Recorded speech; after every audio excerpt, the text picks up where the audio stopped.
cette consultation gratuite ici à Yoff montre de manière évidente que les populations ont besoin d'assistance. Et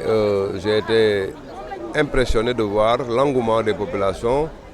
pour venir se faire consulter. Ça veut dire que la santé est donc un élément extrêmement important pour les populations sénégalaises en général et pour les populations de Yoff en particulier. C'est une priorité, j'allais même dire c'est une super priorité. Voir le chef de l'État, le président Macky Sall, l'inscrire parmi les priorités dans l'axe 2 du PSE est aujourd'hui bien sûr nette et on a une preuve certaine que cette vision-là est une vision éclairée. Et j'aimerais effectivement donc me réjouir du fait qu'à Yoff, il y a des bonnes volontés comme Diamé Diop qui, autour de moi, sont en train de s'investir pour que les populations se retrouvent, pour ainsi dire. Donc je me félicite de ça et je vois que cette consultation est une consultation complète. Complète parce qu'on a presque toutes les spécialités, de la pédiatrie à la gynéco, en passant par l'odonto et jusqu'à effectivement la médecine générale. On a tout ce qu'il faut pour consulter les populations et les aider. Mais l'initiative de l'association Santé pour tous est originale. Originale du fait qu'il y a la consultation qui est un moment ponctuel, mais ils ont effectivement dans leur stratégie la dimension de la durabilité et de la permanence de ce qu'ils font. Donc c'est une association qui à partir d'aujourd'hui s'installe dans la durée pour prendre en charge le suivi des cas qui sont identifiés, mais pour répéter ce genre d'opérations de temps en temps. Donc je me réjouis de tout cela et c'est avec beaucoup de plaisir que je viens ici en tant que parrain pour superviser les opérations, voir ce qui est en train de se faire et je suis agréablement surpris et très satisfait de ce que j'ai vu. Je vous remercie en tant qu'ancien ministre de la Santé. Je vous ai dit que je reste convaincu que la santé est le premier patrimoine de l'homme. Et c'est aussi le premier patrimoine d'une nation. Et c'est effectivement la force et le socle sur lequel un pays doit s'appuyer pour propulser son développement et sa croissance. Par conséquent, il faut continuer à investir dans la santé, à mettre en charge, à mettre effectivement donc tous les moyens qu'il faut pour prendre en charge la santé des populations. Et je rappelle les objectifs d'Abuja, il faut faire en sorte que les budgets de santé correspondent à un taux important du budget national. Et cela, le Sénégal est sur la voie et je suis persuadé qu'au Sénégal, bientôt, la santé pour tous, à défaut d'être une réalité nationale, sera effectivement donc un objectif qui, en tout cas, est à notre portée. Nous voyons effectivement comment la carte sanitaire dans le pays est en train d'être améliorée avec beaucoup d'hôpitaux. Il y a actuellement dans le pipe l'hôpital de Saint-Louis effectivement qui est en route. Mais aussi nous voyons effectivement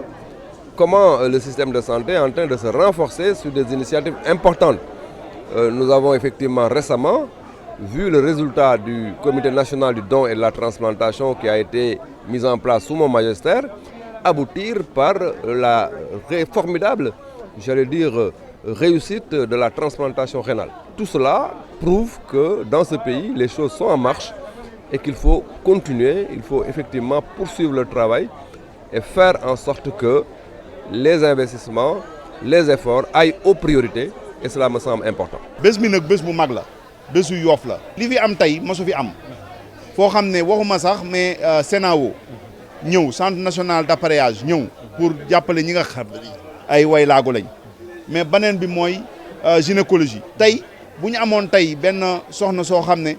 dafa war a tey wasin mën na wasin fii si biir camion bi doomam ñu gérer ko fi te du am benn problème ñu defal ko lépp lu nga xam ne nii moom la soxla ECG lépp am na fi donc spécialité boo xalaat rek am na fi ORL ñëw na fii am na odonto am na pédiatrie am na cardiologie am na lépp loo xam ne leen ko maanaam tey dafa mel ni hôpital moom lañ déplacé ñëw andi ko ñi nga xam ne ñoo nekk si ginnaaw nag mooy association santé pour tous association santé pour tous association la bu bees boo xam ne nii dafay jàppale population yi si seen wàllu wér-gu-yaram lii jaraaf wax nag moo si am mooy spécialité bi nga xam ne moom lañ am mooy ñoom suñ la consulter ba pare may la garab ñu xalaat ne yow war nga dem faneen hôpital war a dem ki dañ lay defar suivi jàppale la ba foo war a am rendez-vous ñu jàppale la nga am rendez-vous bi mais bi si gën a am solo mooy bu laajee ñu jàppale la si wàllu prise en charge ñu jàppale la bon nag vraiment ñu koy wax ñëpp nañu ñëw seet seen yaram bu kenn amati kersa parce que yoroo xaalis nga ne duma dem hôpital ku war a dem hôpital te am problème boobu association santé pour tous taxaw na pour jàppale la accompagner la pour loolu te nag loolu yamul si Yoff rek day dem si Ngor day dem si Wakaam day dem ba Ziguinchor pour jàppale képp koo xam ne nii rek loolu dafa war ñu jàppale la donc muy ñu siy sant yàlla suñu borom di jéem nag képp koo xam ne nii rek suma xarit nga jàpp nga si mbir mi man day nit ñi dañ doon ñëw sax ba jaaxal ma am na ñoo xam ne dañ ma doon def benn bon garab 1,5 million ñenn ñi 2 millions ñenn ñi 500 000 vraiment ñu jàpp si mbir moo xam ne tey li nga xam ne mooy pharmacie bi mën nañ wax ne pharmacie bu mag la ndax li fa nekk si ay garab képp ku ñu consulter dinañ la may garab di si sant yàlla bu baax di gërëm Yoff ñun nag jaamu Yoff lañ Yoff rek moo ñu intéressé du dara du politique du dara maanaam Yoff daf ñu jox lépp ñu war ko delloo lépp moo tax tey ñuy taxaw si lii lépp lu ñu mën ñu def ko si def si suñu temps def si suñu alal def suñu xam-xam def si lépp. bu ma nekkee doomu Yoff di def lu baax jëmale ko si Sénégal su ma ko commencé wul Yoff sama ndijaay woo ma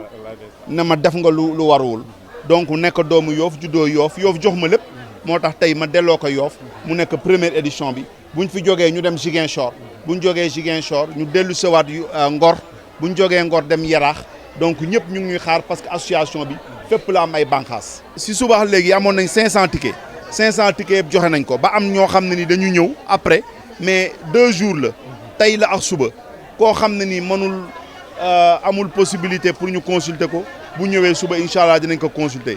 même bu dul suba sax bu laajee ñu jàppale la yóbbu la hôpital utalee spécialiste incha allah dinañ ko def donc tey mën nañu wax ne 500 personnes jël nañ ko tey si kii bi. am na xale am na jigéen bu wérul am na lépp wax naa leen am na pédiatrie am na cardiologie am na gériatrie mooy ñi nga xam ne nii ñooy jël mag yi am na consultation générale donc lépp lu ORL sax am na fi am na odonto ñu ngi dindi nit ñi seen i bëñ ñi am problème bëñ lépp lu nga xam ne nii rek tey vraiment wàllu bët aussi ñu ngi fële bu laajee aussi ñu accompagner la opérer la incha allah dinañ ko def ophtalmologie tamit am na fi donc bi mooy première édition.